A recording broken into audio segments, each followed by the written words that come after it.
Jade plant का तना कैसे मजबूत हो, कैसे मोटा हो, इसमें कौन सा फर्टिलाइज़र डालें, साथ ही साथ कटिंग लगाने में कौन सी ऐसी गलतियां हो जाती हैं जिनके कारण कटिंग गल जाती है, साथ ही साथ बरसात से इनको कैसे बचाएं, अगर पीले पत्ते हो रहे हैं तो कैसे उनसे बचा जाए, ये सब आज इस वीडियो में आप देखेंगे। तो चलिए शुरू करते हैं।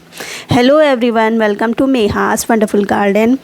बारिश हो रही है, लगातार बारिश हो रही है। इसका जो असर है मेरे भी प्लांट्स पर देखने को मिल रहा है। बारिश के कारण धूप नहीं निकलती और धूप नहीं होने के कारण देखिए पत्तियों के बीच में कितनी गैपिंग हो रही। हालांकि ग्रोथ बहुत ही ज़बरदस्त हो रही है। कटिंग आज करिए तो परसों से नई ग्रोथ स्टार्ट होने लगती है।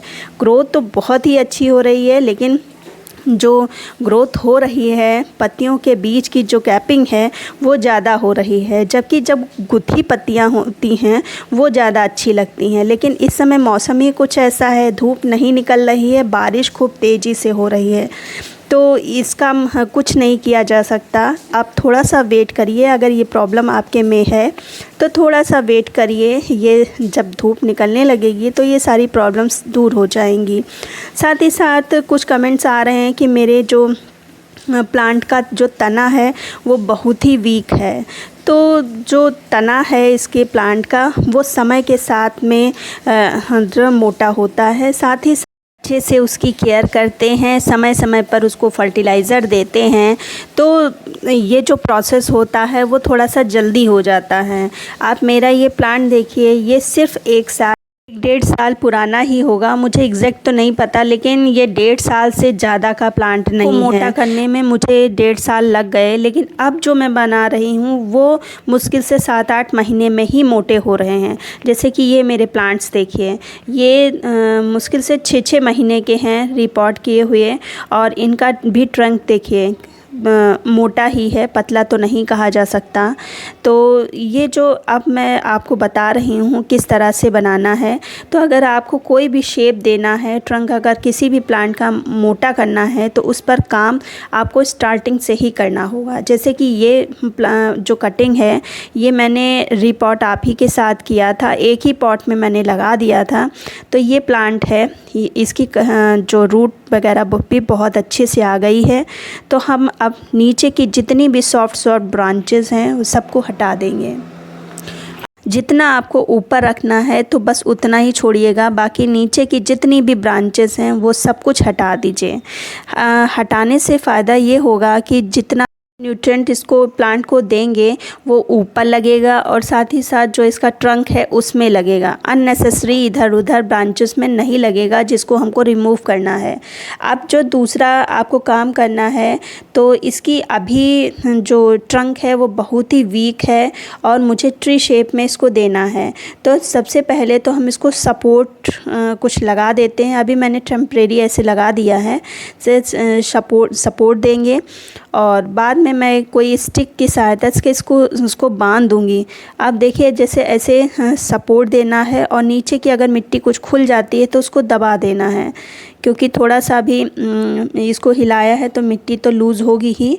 तो ऐसे कर देना है, और साथ ही साथ जो ऊपर की जितनी भी ब्रांचेस हैं उनकी ट्रिमिंग कर देनी है। तो सबसे पहले तो मैंने ये बताया था कि जितनी भी सॉफ्ट ब्रांचेस हैं वो हटा देना है। तो मैंने इसलिए कहा था कि अगर मोटी ये ब्रांचेस हो जाएंगी, तो जैसे इस वाले प्लांट में मैंने मोटी मोटी ब्रांचेस हटाई जिसका निशान पड़ गया। तो अगर आप पतली ब्रांचेस हटाएंगे तो उनका निशान नहीं पड़ता। उसका जो ट्रंक होता है बहुत ही स्मूथ होता है और बहुत ही अच्छा लगता है। तो ये चीज़ करनी है, और फिर जो दूसरा काम करना है इसकी ट्रिमिंग। जितनी भी ब्रांचेस आपको रखनी है उसकी सॉफ्ट पिंचिंग कर देना है ऊपर से, और जो आपको शेप देना है किसी प्लांट की उसकी पिंचिंग अलग होगी, और जो नेचुरल शेप आपको रखना है उसकी पिंचिंग अलग होती है।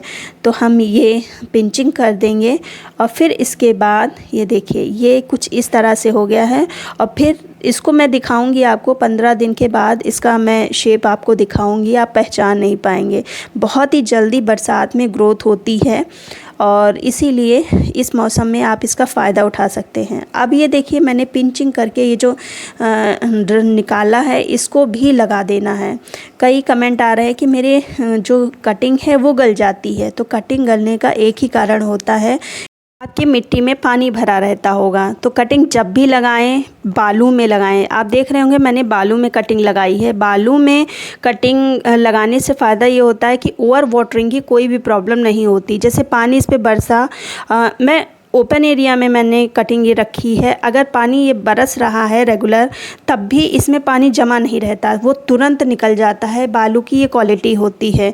मैं किसी भी तरह की कोई फर्टिलाइज़र भी इसमें मिक्स नहीं करती। और आप मेरी कटिंग देखिए कितनी शाइनिंग कर रही है, मतलब ये कटिंग लग चुकी है।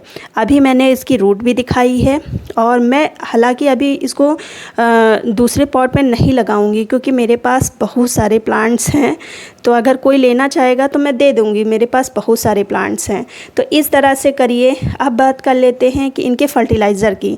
तो फर्टिलाइज़र बहुत ही ज़्यादा इम्पॉर्टेंट होता है। हालांकि ये ऐसा प्लांट है कि अगर आप फर्टिलाइज़र नहीं भी देते हैं तब भी ये ग्रोथ करता रहता है।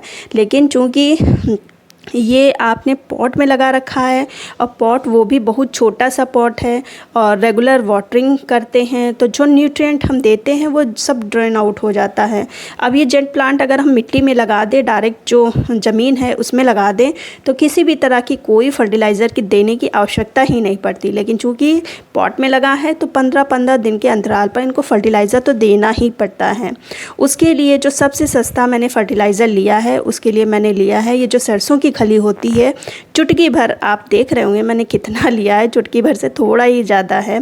और फिर जो दूसरी चीज़ ली है ये राख भी बहुत ही सस्ती है, आसपास में ज़रूर मिल जाएगी आपको। दोनों ही चीज़ों को मिक्स करके आपको अपने प्लांट की मिट्टी में देना है।